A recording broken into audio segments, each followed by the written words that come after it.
A strange period began for Raskolnikov. It was as though a fog had fallen upon him and wrapped him in a dreary solitude from which there was no escape. Recalling that period long after, he believed that his mind had been clouded at times, and that it had continued so, with intervals, till the final catastrophe. He was convinced that he had been mistaken about many things at that time, for instance, as to the date of certain events. Anyway, when he tried later on to piece his recollections together, he learnt a great deal about himself from what other people told him. He had mixed up incidents and had explained events as due to circumstances which existed only in his imagination. At times he was a prey to agonies of morbid uneasiness, amounting sometimes to panic. But he remembered too moments, hours, perhaps whole days, of complete apathy, which came upon him as a reaction from his previous terror and might be compared with the abnormal insensibility sometimes seen in the dying. He seemed to be trying in that latter stage to escape from a full and clear understanding of his position. Certain essential facts which required immediate consideration were particularly irksome to him. How glad he would have been to be free from some cares, the neglect of which would have threatened him with complete, inevitable ruin. He was particularly worried about Svidrigailov. He might be said to be permanently thinking of Svidrigailov. From the time of Svidrigailov's two menacing and unmistakable words in Sonia's room at the moment of Katerina Ivanovna's death, the normal working of his mind seemed to break down. But although this new fact caused him extreme uneasiness, Raskolnikov was in no hurry for an explanation of it. At times, finding himself in a solitary and remote part of the town, in some wretched eating house, sitting alone lost in thought, hardly knowing how he had come there, he suddenly thought of Svidrigailov. He recognized suddenly, clearly and with dismay, that he ought at once to come to an understanding with that man and to make what terms he could. Walking outside the city gates one day, he positively fancied that they had fixed a meeting there, that he was waiting for Svidrigailov. Another time he woke up before daybreak lying on the ground under some bushes, and could not at first understand how he had come there. But during the 2 or 3 days after Katerina Ivanovna's death, he had 2 or 3 times met Svidrigailov at Sonia's lodging, where he had gone aimlessly for a moment. They exchanged a few words, and made no reference to the vital subject, as though they were tacitly agreed not to speak of it for a time. Katerina Ivanovna's body was still lying in the coffin. Svidrigailov was busy making arrangements for the funeral. Sonia, too, was very busy. At their last meeting, Svidrigailov informed Raskolnikov that he had made an arrangement, and a very satisfactory one, for Katerina Ivanovna's children, that he had, through certain connections, succeeded in getting hold of certain personages by whose help the 3 orphans could be at once placed in very suitable institutions, that the money he had settled on them had been of great assistance, as it is much easier to place orphans with some property than destitute ones. He said something too about Sonia and promised to come himself in a day or 2 to see Raskolnikov, mentioning that he would like to consult with him, that there were things they must talk over. This conversation took place in the passage on the stairs. Svidrigailov looked intently at Raskolnikov, and suddenly, after a brief pause, dropping his voice, asked, "But how is it, Rodion Romanovich? You don't seem yourself.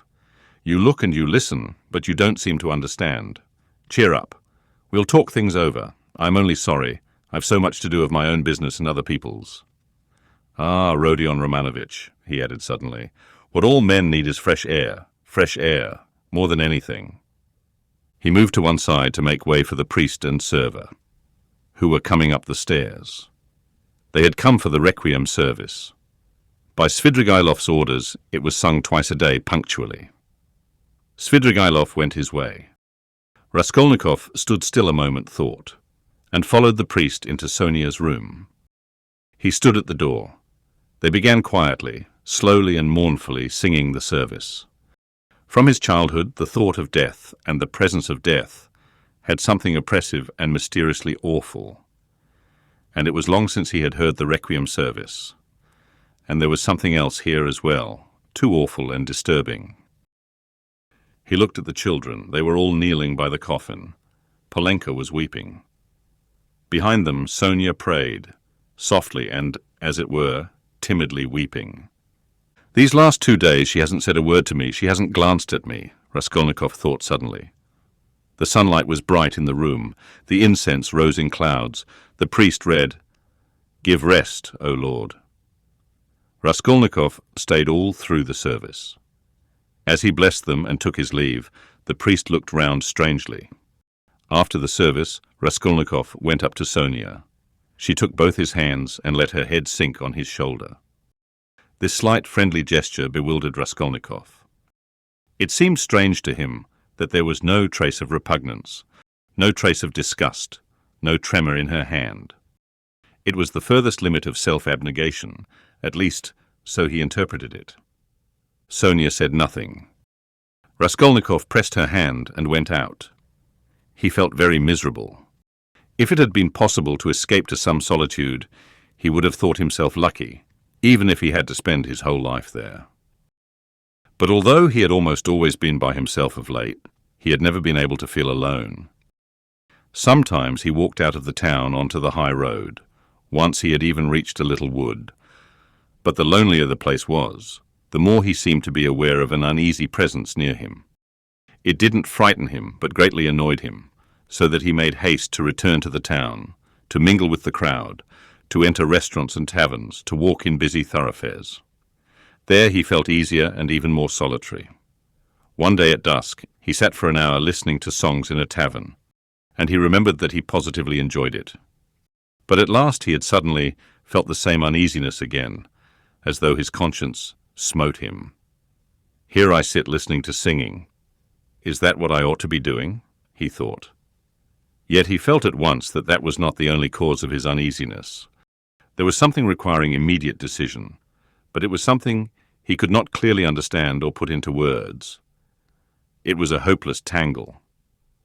No, better the struggle again, better Porfiry again, or Svidrigailov, better some challenge again, some attack. Yes, yes, he thought. He went out of the tavern and rushed away almost at a run. The thought of Dunya and his mother suddenly reduced him almost to a panic. That night he woke up before morning among some bushes in Krestovsky Island, trembling all over with fever. He walked home, and it was early morning when he arrived. After some hours' sleep, the fever left him. But he woke up late, 2 o'clock in the afternoon. He remembered that Katerina Ivanovna's funeral had been fixed for that day, and was glad that he was not present at it. Nastasia brought him some food. He ate and drank with appetite, almost with greediness. His head was fresher, and he was calmer than he had been for the last 3 days. He even felt a passing wonder at his previous attacks of panic. The door opened and Razumihin came in. "Ah, he's eating, then he's not ill," said Razumihin. He took a chair and sat down at the table opposite Raskolnikov. He was troubled and did not attempt to conceal it. He spoke with evident annoyance, but without hurry or raising his voice. He looked as though he had some special fixed determination. "Listen," he began resolutely. "As far as I am concerned, you may all go to hell. But from what I see, it's clear to me that I can't make head or tail of it. Please don't think I've come to ask you questions. I don't want to know, hang it. If you begin telling me your secrets, I dare say I shouldn't stay to listen. I should go away cursing. I have only come to find out once for all whether it's a fact that you are mad. There is a conviction in the air that you are mad, or very nearly so. I admit I've been disposed to that opinion myself, judging from your stupid, repulsive, and quite inexplicable actions, and from your recent behavior to your mother and sister. Only a monster or a madman could treat them as you have. So you must be mad. When did you see them last?" "Just now." "Haven't you seen them since then? What have you been doing with yourself? Tell me, please. I've been to you 3 times already. Your mother has been seriously ill since yesterday. She had made up her mind to come to you. Avdotya Romanovna tried to prevent her. She wouldn't hear a word. If he is ill, if his mind is giving way, who can look after him like his mother?" she said. "We all came here together. We couldn't let her come alone all the way. We kept begging her to be calm. We came in, you weren't here. She sat down and stayed 10 minutes, while we stood waiting in silence. She got up and said, "If he's gone out, that is, if he is well and has forgotten his mother, it's humiliating and unseemly for his mother to stand at his door begging for kindness." She returned home and took to her bed. Now she is in a fever. "I see," she said, "that he has time for his girl." She means by your girl Sofya Semyonovna. Your betrothed or your mistress, I don't know. I went at once to Sofya Semyonovna's, for I wanted to know what was going on. I looked round, I saw the coffin, the children crying, and Sofya Semyonovna trying them on mourning dresses. No sign of you. I apologized, came away, and reported to Avdotia Romanovna. So that's all nonsense, and you haven't got a girl. The most likely thing is that you are mad. But here you sit, guzzling boiled beef as though you'd not had a bite for 3 days. Though as far as that goes, madmen eat too, but though you have not said a word to me yet, you are not mad. That I'd swear, above all, you are not mad. So you may go to hell, all of you, for there's some mystery, some secret about it, and I don't intend to worry my brains over your secrets. So I've simply come to swear at you," he finished, getting up, "to relieve my mind. And I know what to do now." "What do you mean to do now?" "What business is it of yours? What I mean to do?" "You are going in for a drinking bout. How did you know?" "Why, it's pretty plain." Razumihin paused for a minute. "You always have been a very rational person, and you've never been mad, never," he observed suddenly with warmth. "You're right. I shall drink. Goodbye." And he moved to go out. "I was talking with my sister the day before yesterday, I think it was, about you, Razumihin." "About me? But where can you have seen her the day before yesterday?" Razumihin stopped short and even turned a little pale. One could see that his heart was throbbing slowly and violently. "She came here by herself, sat there and talked to me." "She did?" "Yes." "What did you say to her? I mean, about me?" "I told her you were a very good, honest and industrious man. I didn't tell her you love her because she knows that herself." "She knows that herself?" "Well, it's pretty plain. Wherever I might go, whatever happened to me, you would remain to look after them. I, so to speak, give them into your keeping, Razumihin. I say this because I know quite well how you love her, and am convinced of the purity of your heart. I know that she too may love you, and perhaps does love you already. Now decide for yourself, as you know best, whether you need go in for a drinking bout or not." "Rodia, you see, well, damn it. But where do you mean to go? Of course, if it's all a secret, never mind. But I shall find out the secret. And I am sure that it must be some ridiculous nonsense, and that you've made it all up. Anyway, you are a capital fellow, a capital fellow. That was just what I wanted to add. Only you interrupted. That was a very good decision of yours not to find out these secrets. Leave it to time, don't worry about it. You'll know it all in time when it must be. Yesterday a man said to me that what a man needs is fresh air, fresh air, fresh air. I mean to go to him directly to find out what he meant by that." Razumihin stood lost in thought and excitement, making a silent conclusion. "He's a political conspirator. He must be. And he's on the eve of some desperate step, that's certain. It can only be that. And Dunya knows," he thought suddenly. "So Avdotia Romanovna comes to see you," he said, weighing each syllable. "And you're going to see a man who says we need more air. And so, of course, that letter, that too must have something to do with it," he concluded to himself. "What letter?" "She got a letter today. It upset her very much indeed. Too much so. I began speaking of you. She begged me not to. Then she said that perhaps we should very soon have to part. Then she began warmly thanking me for something. Then she went to her room and locked herself in." "She got a letter?" Raskolnikov asked thoughtfully. "Yes, and you didn't know—" They were both silent. "Goodbye, Rodion. There was a time, brother, when I—" Never mind, goodbye. You see, there was a time. Well, goodbye. I must be off too. I am not going to drink. There's no need now. That's all stuff. He hurried out. But when he had almost closed the door behind him, he suddenly opened it again and said, looking away, "Oh, by the way, do you remember that murder? You know Porfiry's, that old woman? Do you know the murderer has been found? He has confessed and given the proofs. It's one of those very workmen, the painter, only fancy. Do you remember I defended them here? Would you believe it? All that scene of fighting and laughing with his companions on the stairs while the porter and the two witnesses were going up. He got up on purpose to disarm suspicion. The cunning, the presence of mind of the young dog. One can hardly credit it, but it's his own explanation. He has confessed it all. And what a fool I was about it. Well, he's simply a genius of hypocrisy and resourcefulness in disarming the suspicions of the lawyers. So there's nothing much to wonder at, I suppose. Of course, people like that are always possible, and the fact that he couldn't keep up the character, but confessed, makes him easier to believe in. But what a fool I was. I was frantic on their side. Tell me, please, from whom did you hear that, and why does it interest you so? Raskolnikov asked with unmistakable agitation. What next? You ask me why it interests me. Well, I heard it from Porfiry, among others. It was from him I heard almost all about it. From Porfiry? From Porfiry? What did he say? Raskolnikov asked in dismay. He gave me a capital explanation of it. Psychologically, after his fashion. He explained it? Explained it himself? Yes, yes.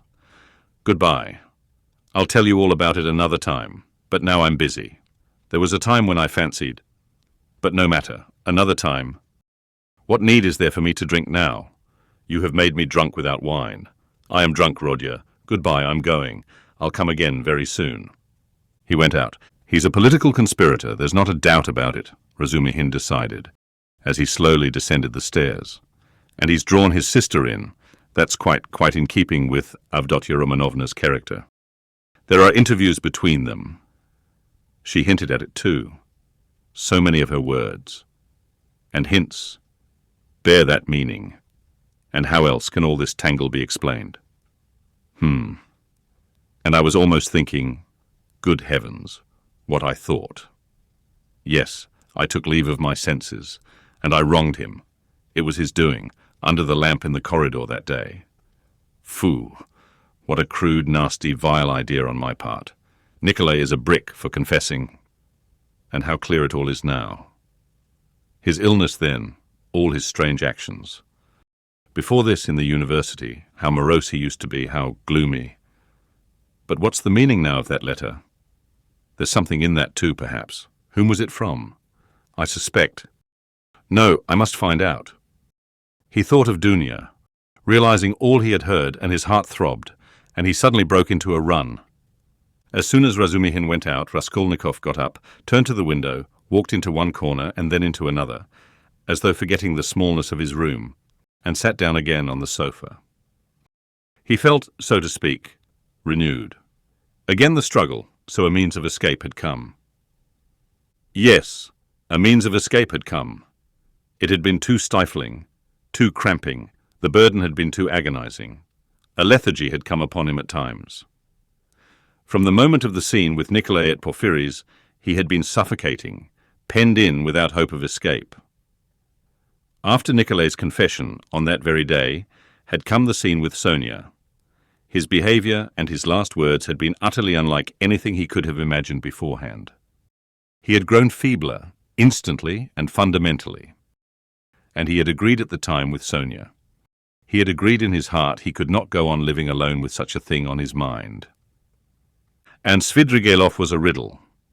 He worried him, that was true, but somehow not on the same point. He might still have a struggle to come with Svidrigailov. Svidrigailov, too, might be a means of escape. But Porfiry was a different matter.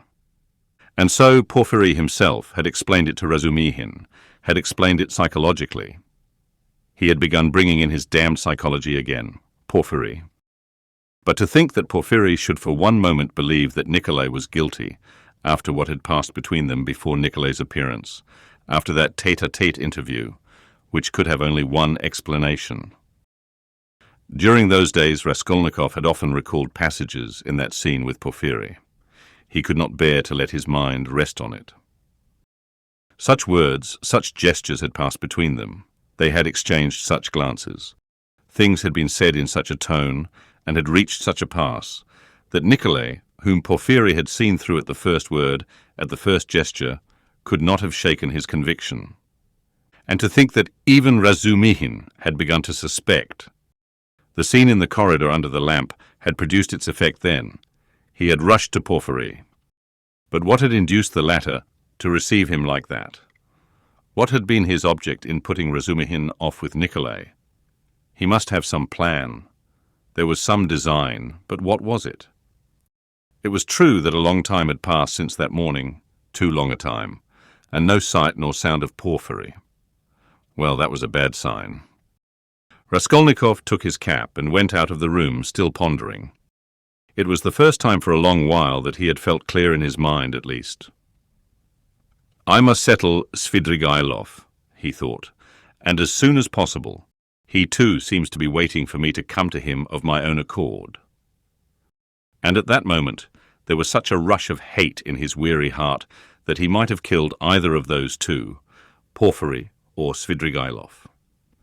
At least he felt that he would be capable of doing it later, if not now. We shall see, he repeated to himself. But no sooner had he opened the door than he stumbled upon Porfiry himself in the passage. He was coming in to see him. Raskolnikov was dumbfounded for a minute, but only for 1 minute. Strange to say, he was not very much astonished at seeing Porfiry and scarcely afraid of him. He was simply startled, but was quickly, instantly, on his guard. Perhaps this will mean the end. But how could Porfiry have approached so quietly, like a cat, so that he had heard nothing? Could he have been listening at the door? You didn't expect a visitor, Rodion Romanovitch, Porfiry explained, laughing. I've been meaning to look in a long time. I was passing by and thought, why not go in for 5 minutes? Are you going out? I won't keep you long. Just let me have one cigarette. Sit down, Porfiry Petrovitch, sit down. Raskolnikov gave his visitor a seat with so pleased and friendly an expression that he would have marvelled at himself if he could have seen it. The last moment had come, the last drops had to be drained. So a man will sometimes go through half an hour of mortal terror with a brigand, yet when the knife is at his throat at last, he feels no fear. Raskolnikov seated himself directly facing Porfiry and looked at him without flinching. Porfiry screwed up his eyes and began lighting a cigarette. Speak, speak, seemed as though it would burst from Raskolnikov's heart. Come, why don't you speak?